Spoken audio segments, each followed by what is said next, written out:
Assalamualaikum warahmatullahi wabarakatuh. Perkenalkan nama saya Farisana Dwi Putri Parika akan mempresentasikan materi aglomerasi ruang industri. Nah, aglomerasi ruang industri yaitu merupakan konsentrasi geografis kegiatan ekonomi yang berfungsi sebagai lokasi penting penciptaan lapangan kerja dan inovasi. Setelah Perang Dunia Kedua, perkembangan industri itu awalnya di Eropa Tengah hingga Utara dan AS saja, kemudian dekade selanjutnya menyebar ke negara lain.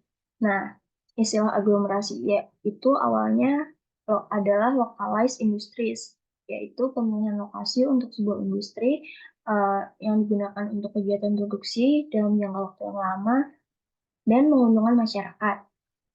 Nah, penentuan lokasi industri itu mempertimbangkan beberapa hal seperti infrastruktur, transportasi, dan layanan, serta perumahan sebagai penunjang daya tarik bagi perusahaan lain. Apabila perusahaan lain itu tertarik menjalankan bisnis di suatu wilayah yang terkonsentrasi tersebut, maka akan mengurangi biaya operasionalnya. Nah, eh, di aglomerasi ruang industri itu terdapat eksternalitas. Yang pertama eksternalitas negatif, yaitu seperti biaya, contohnya polusi udara pabrik. Yang kedua eksternalitas positif, yaitu sumber daya manusia dengan keterampilan tertentu akan menurunkan biaya mencari tenaga kerja. Nah, apabila eksternalitas positif lebih besar daripada eksternalitas negatif, maka aglomerasi industrinya akan tumbuh dan berkembang di wilayah tersebut.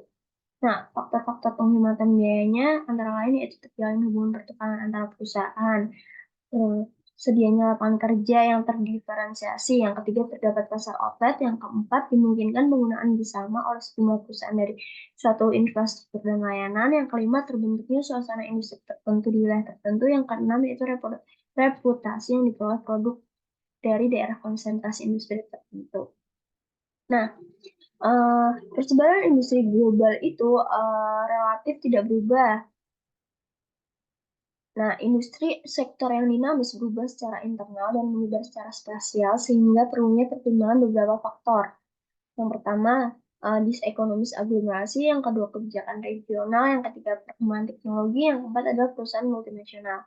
Jenis aglomerasi itu ada dua. Yang pertama aglomerasi yang dibentuk dari ekonomi lokalisasi, contohnya kawasan industri batu kawean. Yang kedua aglomerasi yang dibentuk dari ekonomi urbanisasi, contohnya Jabodetabek. Nah, aglomerasi di industri di Indonesia terpusat di Jawa dan Sumatera karena 90 perusahaan usaha industri kelas menengah itu berada di pulau tersebut. Jawa Timur ini awalnya itu bukan merupakan suatu pusat industri barang konsumsi, namun uh, revolusi industri ini menjadikan Jawa Timur itu sebagai pusat produksi gula. Nah, selain gula, di Surabaya juga terdapat industri perbaikan kapal laut dan rel beserta kereta api. Pulau Jawa itu menjadi pusat konsentrasi industri manufaktur dengan pola dua kutub, yang pertama ujung barat Jabodetabek dan Bandung, dan ujung timur di Surabaya. Nah, aglomerasi di Indonesia itu terdapat beberapa fenomena. Nah, yang pertama kecenderungan industri manufaktur di kota inti itu menurun, sedangkan di kota pinggiran meningkat. Yang kedua, fenomena aglomerasi industri membentuk koridor pembangunan wilayah di antara kawasan metropolitan Jakarta dan metropolitan Bandung sehingga terbentuk network cities. Nah, proses aglomerasi yang meningkat di suatu wilayah itu akan menimbulkan kesenjangan wilayah juga.